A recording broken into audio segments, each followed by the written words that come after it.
Well, good afternoon. It's my really great privilege to be again in front of you to give in some of the thoughts which come mostly by experience. The topic which I have been given is on corporate initiative on best quality practices.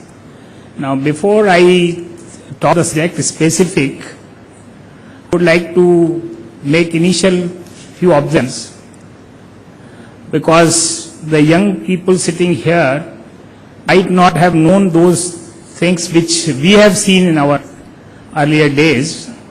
One was when we were starting liberalization of the country in the 90s with our present Prime Minister being Finance Minister that time, the time of liberalization. There was a lot of apprehension in the industrialist of the country, and they formed a group which was called Bombay Club. They had apprehension that if we allow import of technology and investment freely, the Indian industry will be given a setback. But as we have gone along, we have seen it has turned into an opportunity. Similarly, we would have heard a story of Japan after Second World War.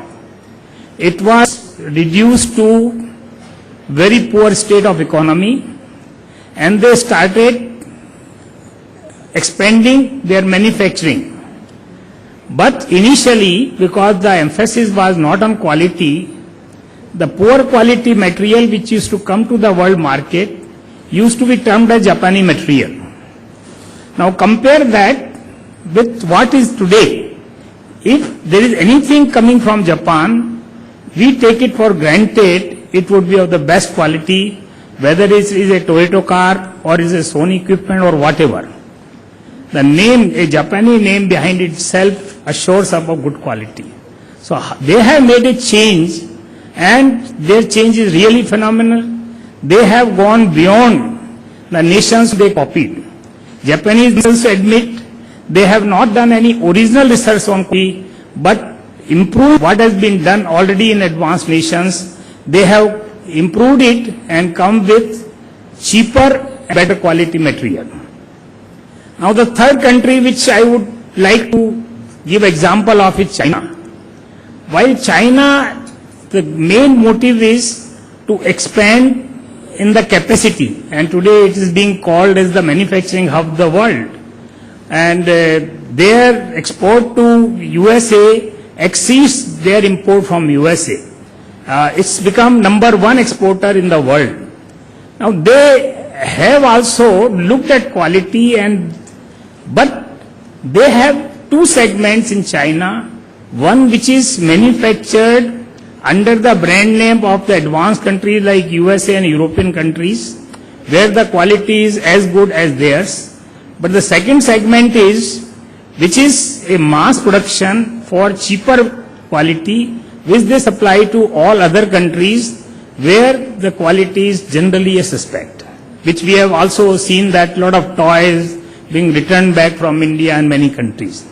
So with these examples, I want to emphasize that quality is paramount for the growth of any country. Today, we have taken a path that we must have industrial growth, but at the same time, we would like that quality is equally emphasized, because we feel that probably the quality with quantity could be a differentiation with China, which is actually ahead of us in industrial growth. The many companies which are coming to invest in India, though we started late, but they are preferring India as a choice compared to even China, because one is our democratic system, and second, the capabilities of people here who are very quick to adopt to whatever quality requirements are there, whatever production requirements are there. And that is why they feel more comfortable working in India, and you see therefore there is a large expansion of FDI in our country. Now, these are the main things, and how do we achieve that best quality? See, when you say best quality, there could be, one is that you produce a lot, but out of that you select whatever is best and market it. But that is not sustainable, because if your quantity of waste is high, then your cost will be high and you won't be competitive. So when we talk of, we must talk of all the elements of quality. And quality today has not remained quality of product, but quality has also got different connotations now. One is life cycle quality. Whatever product you purchase today, you are not so particular that it should be only cheapest.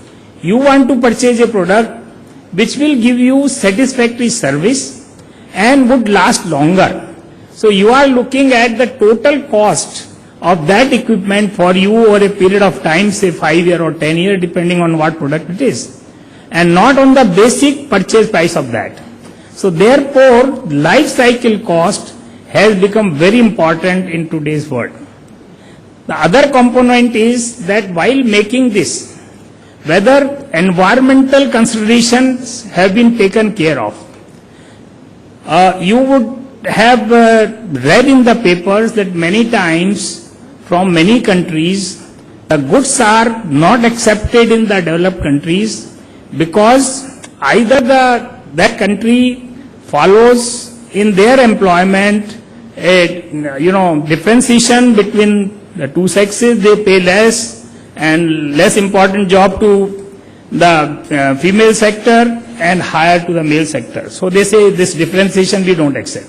Or where the child labor is used, or where unfair labor practices are used, or where the methodology is such that it spoils the environment, use of energy is much more than what it should be, the use or development or the production of waste is much more than what it should be. So that is not accepted in those countries. So if we want to be a country which has target of exports like China has, we may have to consider this environmental issue, which is becoming more and more serious over a period of time.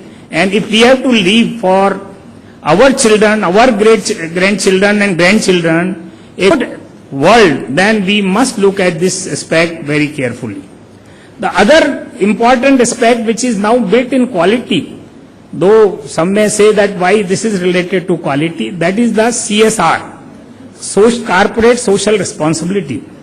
Now that also is being looked at, that how much this company which is doing this product is taking care of its corporate social responsibility. Whether it is providing sufficient means to the weaker section for employment, and in the surrounding area at least, how it is helping the communities around it. Because what we see generally when we acquire a land for an industry or a mine, we displace a lot of people. But then once we give them compensation, we forget about them. But you look at them after a few years and you will find them in very pathetic condition, because their only source of earning, land, has gone, and they have to, that money which they got as compensation goes away because they are generally not educated. So they spend that money in their normal expenses, maybe in some vices, and it is finished off. And thereafter they have nothing to do. So in addition to what you pay for compensation, real good compensation for his land, you have to also provide for his rehabilitation in form of housing, as well as in form of providing him education and increase his employability. You may not provide employment to all the people whom you have displaced, because your industry with today's automation and mechanization may require much less number of persons. But then you have to make them employable, provide them education so that they can be employed across. Because today, in our attainment of quality products, the biggest hurdle is becoming We are a large country with very large population, but when you talk of employable persons in any segment, there is a shortage. You may have engineers, but the quality engineers are not there. So therefore, it is only not that you give them training, but you give them training in such a fashion that they really gain good knowledge and they become employable. And that is part of the industry's corporate social responsibility, which all industries should take up. And that's why I am saying this is also part of quality. In our company also, we have taken this on ourselves, and we are trying to implement corporate social responsibilities in and around our units, and we have taken many more initiatives so that the society at large is benefited. So I think these are some thoughts which I thought I will share you. Is a quality in itself a very long subject, and it requires great deliberations and time. But I think these basic thoughts which I thought I'll leave it for you to ponder on these further. Thank you very much.